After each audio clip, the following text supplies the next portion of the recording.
السلام علیکم ڈاکٹر صاحب۔ وعلیکم السلام۔ پہلا سوال یہ ہے کہ بچوں میں ویکسین کرونا وائرس کی کب لگنا شروع ہوگی؟ بالکل، جیسے جیسے ویکسین کی افادیت بڑھ رہی ہے اور ویکسین کے مضر اثرات کم سامنے آ رہے ہیں، اس کے ٹرائل کے بہترین رزلٹ آ رہے ہیں، تو جیسے انہوں نے پہلے بڑوں کو پھر ایڈلٹ کو، اس طرح اب کل ہی ایف ڈی اے نے اپروو کیا ہے فائزر والوں کو، کہ فائزر والے نے ایک ٹرائل کیا تھا اور اس میں تقریباً 2260 کے قریب بچوں کو انرول کیا تھا۔ ان کی ایج تھی 12 سے 15 سال، کیونکہ وہ 16 سے اوپر والوں کے پہلے کامیاب ٹرائل کر چکے تھے۔ تو انہوں نے ان بچوں کے 2 گروپ بنائے، ایک گروپ میں 1131 بچے تھے اور ایک گروپ میں 1129 بچے تھے۔ ان دونوں بچوں کو انہوں نے اسٹڈی شروع ہوئی تقریباً پچھلے سال 31 دسمبر 2020 میں، اور اب جا کے اس کے رزلٹ آئے ہیں۔ تو انہوں نے دیکھا کہ جن بچوں کو ویکسین دی گئی 1131 بچوں میں سے، ان میں سے 100% ایفیکیسی گئی اور ایک بچے کو بھی کرونا انفیکشن نہیں ہوئی۔ اور اس کے مقابلے میں جن کو پلیسیبو یعنی نارمل سیلائن دی گئی تھی، ان میں سے 1129 میں سے 18 بچوں کو کرونا انفیکشن ہوئی، یعنی 1.59% انفیکشن ہوئی۔ تو یہ ایک افادیت ہے کہ بچوں کے اندر ویکسین مؤثر ہے، کیونکہ یہ نیا وائرس جو آ رہا ہے، میوٹیشن جو کر رہا ہے، ایون یو کے وائرس ہے یا دوسرے وائرسز ہیں، انڈین وائرس آ گیا ہے جس کو ڈبل میوٹیشن وائرس 617 کہا جا رہا ہے۔ یہ وائرس بچوں کے اندر بھی انفیکشن کر رہا ہے۔ اچھا، اب ایفیکیسی کو کیسے ناپا گیا؟ دیکھا گیا کہ دونوں گروپس کے اندر برابر مقدار میں، یعنی ایک جو ویکسین والا گروپ تھا اس کو ایک ڈوز دی گئی اور اس کے 21 دن بعد دوسری ڈوز دی گئی، اور ان بچوں کو 4 ہفتوں کے بعد ان کی اینٹی باڈی چیک کی گئی، نیوٹرلائزنگ اینٹی باڈی چیک کی گئی، تو دیکھا گیا کہ ان کی مقدار خاصی زیادہ ہے۔ اور اس کے بعد انہوں نے کمپیئر کیا کہ ان کے یعنی 16 سے 25 سال کے اسی اتنے لوگوں کی انہوں نے جب اینٹی باڈی چیک کی تو تقریباً 700-750 کے ریشو کے مطلب جی ایم ٹی تھا، جبکہ اینٹی باڈی کا ریشو ان بچوں 12 سال سے 15 سال کے بچوں میں جب دیکھا گیا تو یہ کافی زیادہ تھا، اس سے ڈبل تھا، تقریباً 1250 جی ایم ٹی کے برابر تھا۔ تو اس سے یہ وہ ہوتا ہے کہ بچوں کے اندر قوت مدافعت جلدی پیدا ہو جاتی ہے اور وائرس کا بہت اچھے طریقے سے مقابلہ کر سکتے ہیں۔ اب آپ یہ سوال کریں کہ جی بچوں کے اندر کیا کیا مضر اثرات ہوتے ہیں؟ بچوں کے اندر بڑوں کے مقابلے میں مضر اثرات کم ہوتے ہیں۔ زیادہ سے زیادہ یہ دیکھا گیا کہ وہی ان کو جو انجیکشن والی سائٹ پہ تھا، ریڈنس تھی، تھکاوٹ تھا، معمولی بخار تھا، جسم میں درد تھا، بہت کم لوگوں میں، بہت کم مقدار میں، اور وہ 1-2 دن کے لیے تھا، لمیٹڈ تھا، اور وہ اس کے بعد میڈیسن کے بعد ٹھیک ہو گیا۔ تو ماڈرنا نے جیسے فائزر نے جس طرح اپروو کر لیا، انشاءاللہ پاکستان میں بھی یہ ویکسین جو ہے بچوں کو لگنا شروع ہو جائے گی، اور جب بچوں کو لگنا شروع ہوگی، جو بچے بہت زیادہ تعداد میں محفوظ ہو جائیں گے تو کرونا کی لہر پر قابو پانے میں مدد ملے گی۔ دوسرا سوال یہ ہے کہ کیا حاملہ خواتین اور دودھ پلانے والی ماؤں کو ویکسین لگ سکتی ہے؟ دیکھیں جی، دودھ پلانے والے ماؤں کو ویکسین دینی چاہیے۔ اب تو ہماری اپنی اسٹڈی ہے، ہمارے اپنے گروپ کے لوگوں نے اسٹڈی کی، اور اس کا article lactation general, international lactation general کے اندر ایکسیپٹ بھی ہو گیا کہ دودھ پلانے والی ماؤں کو ویکسین محفوظ ہے۔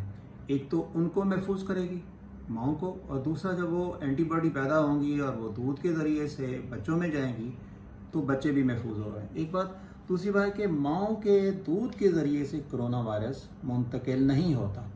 اینٹی باڈی تو منتقل ہو سکتی ہیں، لیکن کرونا وائرس تحقیق کے مطابق دیکھا گیا ہے تو ماؤں کو، دودھ پلانے والی ماؤں کو ویکسین محفوظ ہے اور لگانی چاہیے۔ اس کا دوسرا حصہ آپ نے کہا کہ دیکھیں جی جب پریگننٹ مدر ہوتی ہے نا، ان کا پہلا ٹرائمیسٹر بہت سینسٹیو ہوتا ہے، کیونکہ اس میں بچے کی ڈیولپمنٹ ہو رہی ہوتی ہے، اس لیے تقریباً ایکس رے بھی منع ہوتا ہے اور تو مختلف میڈیسن بھی منع کی جاتی ہے.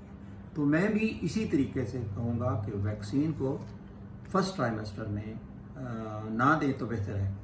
اور ویسے بھی جب اللہ تعالیٰ کا ایک نظام ہے کہ ماں جب بچے کو پال رہی ہوتی ہے تو اس کی قوت مدافعت خاصی زیادہ ہوتی ہے اور اس کے اندر بہت ساری بیماریوں کا مقابلہ کرنے کے اپنے اندر ایک صلاحیت ہوتی ہے. تو ویکسین فرسٹ ٹرائمیسٹر کے بعد محفوظ ہے. ہاں کچھ ویکسین ایسی ہوتی ہیں جو بالکل محفوظ ہیں، جیسے سائنو فارم ہے یا سائنو ویک ہے. وہ پرانے زمانے سے 100 سالہ پرانی ترکیب سے بنائی گئی، پرانے ٹرینڈ سے بنائی گئی کہ اٹینویٹڈ وائرس تھا سائنو فارم کرونا وائرس، اور اس کو دیا گیا. جبکہ دوسری ویکسین جو ہیں ریکمبیننٹ ٹیکنیک سے جو بنائی گئی ہیں ان کو احتیاط کرنی چاہیے کہ فرسٹ ٹرائمیسٹر میں نہیں لینا چاہیے. ویکسین کے اندر کوئی ایسی چیز موجود ہے جو شرعی طور پہ جائز نہ ہو؟ دیکھیں جی یہ سوال مجھے ایک تو عالم دین نے بھی کہا، تو میں نے کہا جی میں عالم دین تو نہیں ہوں، میں ڈاکٹر ہوں. ڈاکٹر کی حیثیت سے میں نے دیکھا کہ اس کے انگریڈینٹ کے اندر کچھ پریزرویٹو ہوتے ہیں. جب ہم میڈیسن بناتے ہیں تو اس کو کافی عرصے محفوظ رکھنے کے لیے کچھ پریزرویٹو ڈال دیتے ہیں تاکہ وہ خراب نہ ہو سکے. اس طرح ویکسین کے اندر بھی کچھ ایڈجوینٹ ہیں اور کچھ انگریڈینٹ ہیں تاکہ اس کے اندر جو ایفیکیسی ہے برقرار رہے اور وہ پریزرو رہیں. اس میں نے دیکھا ساری چیزیں سنتھیٹک ہیں، کوئی ایسی چیز نہیں ہے کہ جو حرام ہو. اور علماء کو ویکسین، کیونکہ علماء کی گفتگو لوگ زیادہ اچھے طریقے سے سمجھتے ہیں، ان کو اپنا کردار ادا کرنا چاہیے کہ ویکسین کو لگوانے میں لوگوں کا زیادہ سے زیادہ ذہن تیار کریں تاکہ وہ ویکسین لگائیں اور ہم اس کورونا کی وبا پہ کنٹرول کر سکیں. ایسٹرازینیکا بلڈ کلوٹ کرتی ہے، اس سے لوگوں کے کافی دیکھیں زیادہ. جی یہ سوال بہت پرانی اسٹڈی آ رہی ہے، لیکن دیکھیں اگر آپ بلڈ کلاٹ دیکھیں تو 1 ملین میں سے 1 کیس آیا ہے. اسی طرح دوسری جو وائرل ویکٹر ہے ایڈینو وائرس والی ویکسین ہے وہ بھی تھوڑا بہتا اس طرح کی کلاٹنگ یا ہیمریج یا مینسٹرول سائیکل کو پرولانگ کرنے میں یا. لیکن آپ یہ دیکھیں نا کہ کرونا کی انفیکشن کی جو مضر اثرات ہیں وہ کتنے خطرناک ہیں اور اس کی کتنے % ہیں. یعنی کروڑوں میں لوگ متاثر ہو چکے ہیں اور تقریباً 33-34 لاکھ اموات آج تک ہو چکی ہیں. جبکہ ایسٹرازینیکا یا دوسری ویکسین جو لگ رہی ہیں ان کے اندر مورٹیلٹی ریٹ نہ ہونے کے برابر ہے اور سائیڈ ایفیکٹ یا الرجی یا آپ بلڈ کلاٹ جو ہے وہ نہ ہونے کے برابر ہے. آپ 100 بندوں کو سیپران دے دیں، ان میں سے آپ کو 4-5 بندوں کو جو ہے نا سینٹرم کی گولی دے دیں تو بھی ریئیکشن ہو جاتا ہے. تو اس لیے میں کہوں گا کہ ایسی بات نہیں ہے کہ یہ بلڈ کلاٹ ایک سائیڈ ایفیکٹ ہے اس کا، لیکن اس طرح نہیں ہے کہ اس کے ساتھ کہ ہر دوسرے تیسرے بندے کو. یہ 10 لاکھ میں سے ایک. اس لیے اگر کسی کو کسی دوسری ویکسین کی وجہ سے کوئی مسائل ہوئے ہیں تو وہ اس کو احتیاط کریں. لیکن بلڈ کلاٹ کی جو پاکستان میں شروع ہو گیا، میں تو اس کو کہوں گا انکریج کریں. اچھی ویکسین ہے، ایسی کوئی چیز ٹھیک ہے اس کی اور اس کو لگوانا چاہیے. ایک انسان کو کرونا وائرس انفیکشن ہو گیا ہے تو کیا اسے دوبارہ ویکسین لگوانی چاہیے؟ دیکھیں بالکل کرونا وائرس کی جو میوٹیشن آ رہی ہے یہ انفیکشن بھی کر رہی ہے اور نئی آ رہی ہے، نئی انفیکشن بھی ہو سکتی ہے. تو جب کسی کو کرونا وائرس انفیکشن ہو جائے، جب تک وہ ٹھیک نہیں ہوتا اس وقت تک ویکسین نہ لگوائے. ایک بات، جب وہ ٹھیک ہو جائے اس کے 4 سے 10 ہفتوں بعد ویکسین لگائے. لیکن میری ریکمنڈیشن ہے کہ 90 دن بعد اس کی لگانی چاہیے اور بوسٹر ڈوز ایک لگتی ہے. تو اس لیے ان لوگوں کو 4 سے 10 ہفتوں یعنی کلینکلی ریکور ہونے کے بعد لگانی چاہیے.